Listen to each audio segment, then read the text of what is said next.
This is a story I want to tell all the girls. This is unfortunately a story that most of us know. We know it too well, and it's so funny because it's always a story that another woman and even men will tell. And over time, we'll laugh about it and we'll eventually release it and we'll let it go. But this is a story I know all too well, and I'm sick of hearing it. I'm sick of stuffing it down. I'm sick of feeling like it's pouring out in places it shouldn't be. So now, today, I'm going to release it from me. So this is to the boy who lifted up my skirt in grade 4. Or sorry, correction, I was 4. I stood in the back locker room where our cubbies were. You lifted up my skirt and you said, "You shouldn't tell anyone. That's rude. That's not something we do. That'll hurt. That'll hurt me." Not thinking of what a disgrace you were, not thinking of what a cause you might have had. I remember the first time you sat down across from me at a table and you cried to me about your sob stories. You were drunk. Do you remember me? I'm pretty sure I told my story just to see the look on your face, but I don't think you'd remember. That's okay.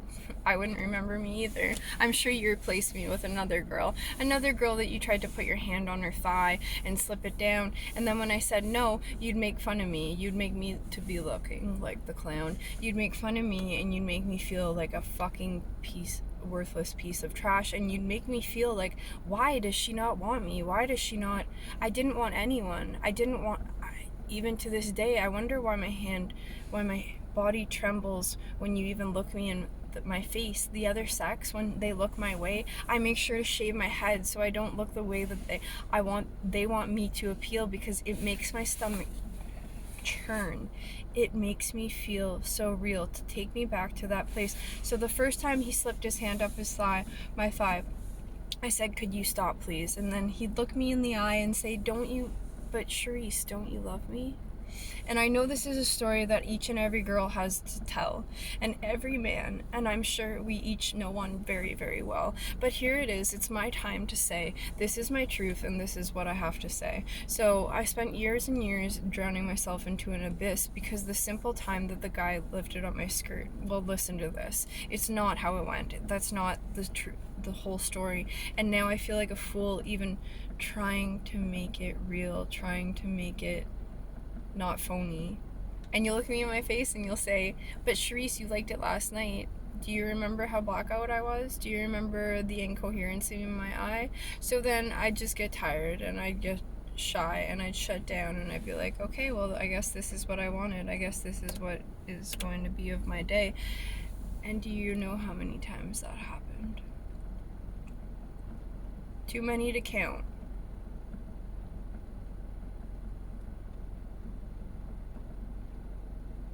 And I know I'm not the only one, so this is why, even when my voice shakes, I will speak my truth, because I don't want to be the only little girl out there thinking,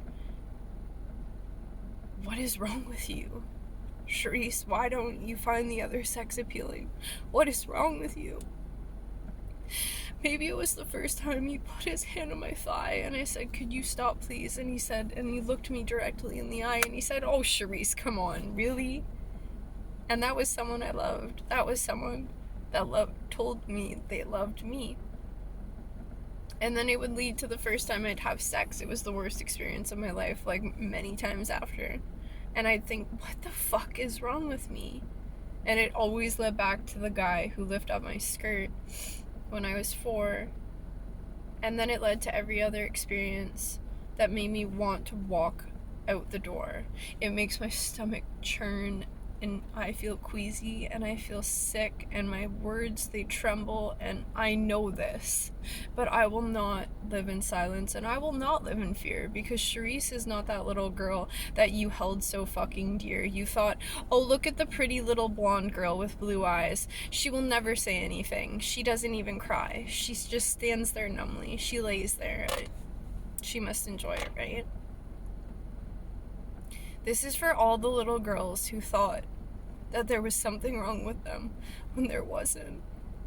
Your voice shakes because you were hurt by people that you thought loved you, and you thought you were going to share your life with them. But instead, each and every time, one of those guys laid down and they said, "It's okay, Charisse, we'll just go to sleep." And then I'd lay my head on their chest, and then half I'd be asleep, and then halfway through my dreams, I'd wake up and realize that this was a reality. And I'd say no, and I'd say no, and then eventually I'd just get tired, and eventually I'd get weak. But my girls, please don't get tired, and please don't get weak. And when I tell you to carry a knife, even when you're going to sleep, do it.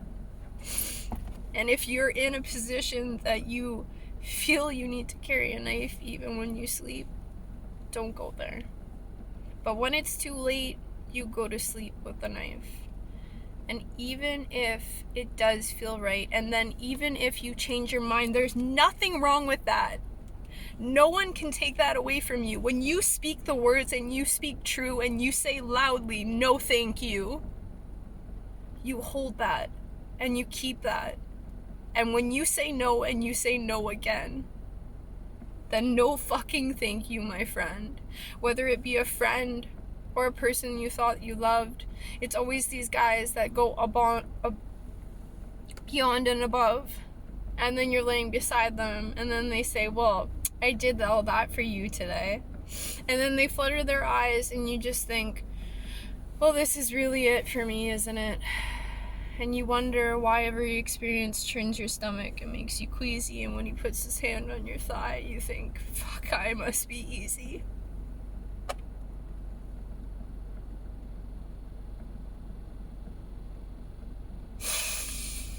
You are not easy, my love.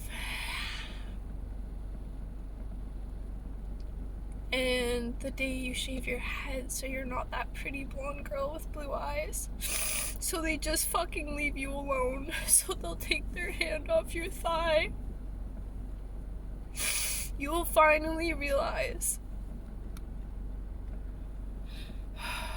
no matter how many times you say no, this is a story each of us knows, whether it be for another man, whether it be for a woman, it doesn't matter. When someone says no, they mean no. That is a full sentence. That is a full fucking sentence. And no one who cares about you will ever go past your boundaries.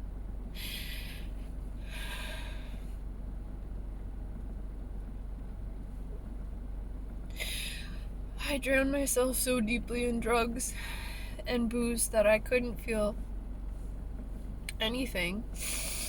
It was reality I was about to lose, so again I'd find myself waking up in these positions where I didn't even remember where I was. And I've spoken about this before, but I've never gone into detail, where I've woken up on the floor where the guy's just looking over and saying, really? Like, what's wrong with you, you fucking sleuths? When you don't even remember how you got there in the first place. And they look you dead in the face and they say, well, you had fun last night at least. And you feel disgusted with yourself time and time again. So you repeat it and you go over and over it again in your head, so it stops. You just drown it out again, and then you repeat and you drown yourself again and again and again. But my love, the girl who is 4 years old, she still burns and she bleeds. And the man that held a hand on me and said, well, Charisse, this is what you asked for.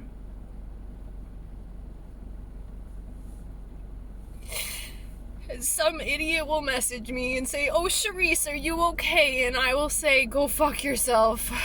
Where were you when I was bleeding and I was blue? When I was drinking myself into an abyss? Where were you to ask the questions? Tell me this.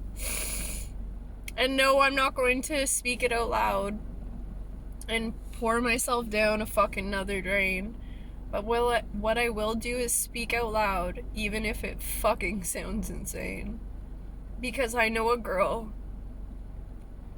Unfortunately, I know many who know this story all too well. And I have male friends as well. And I know that they've had these experiences as well. And I know all too true just what people not understanding what no means does to you. So, my love, in the back room, I will pick up your hand and I will say carry a knife, even if you don't understand. And I will say carry a knife if you walk out of the house. And you'll look at me and you'll think I've fully lost it. And maybe I have. But something I won't do is stay quiet about the fact of what the things that they did to you. And I won't be quiet about the things they did to the little girl who was drowning and had no one to tell. And when I did, I felt ridiculous. I told my mom, and my mom held me close, and she said, "Don't you ever feel ashamed." And do you know how ashamed I felt? I couldn't even tell her what it was about. I just cried and I cried. So now when a guy puts his hand on my shoulder, I look at him and I think, what the fuck? Don't touch me, even when he's older. And I understand how men go through the day and they continue on and they don't even think anything of it. They just thought, oh, maybe it was okay. And I see what that does to the world. And I saw what it did to that little girl. And I will no longer live in silence because I saw it happen close and I see it happening again and again. We're men of power. And even without, they think they can hold their hand over you. I see it every day without a doubt. I see it at work. I see it all the time. So I speak up every single time. I just did it recently. And I was approached by a boss who thought calling me baby was appropriate. And then his excuse was he was gay. Get over it. Then it happened again with another boss where someone went up to her, a woman, another woman, and she said, "This is what someone did to me that you have in this establishment." And the woman said, "Oh, you must be out of your mind, but it'd be better sooner if you just quit and left, and please stop all this crying." I watched that girl walk out of the workspace one day when I turned to her to say, "Your abuser is here. They're coming in. Your boss invited them." How does that make you feel? And again, I will see it and I know it will happen. So I will tell you, all of you, to carry a knife even when you don't think you need to. And you're going to laugh and you're going to think, man, this girl is on the brink. But no, I'm here to tell you, for the next guy that ever thinks, female, male, anything in between, that thinks that no is half a sentence or somewhere in between, I will take that knife and I will say no again. And if they push the limit, then I will show them exactly what will happen to them. And I will turn to the police and I will say, "I'm sorry, officer. I'm sorry that I ruined their day, but that was self-defense." And that's exactly what I'm going to say. So ladies and gentlemen, be safe.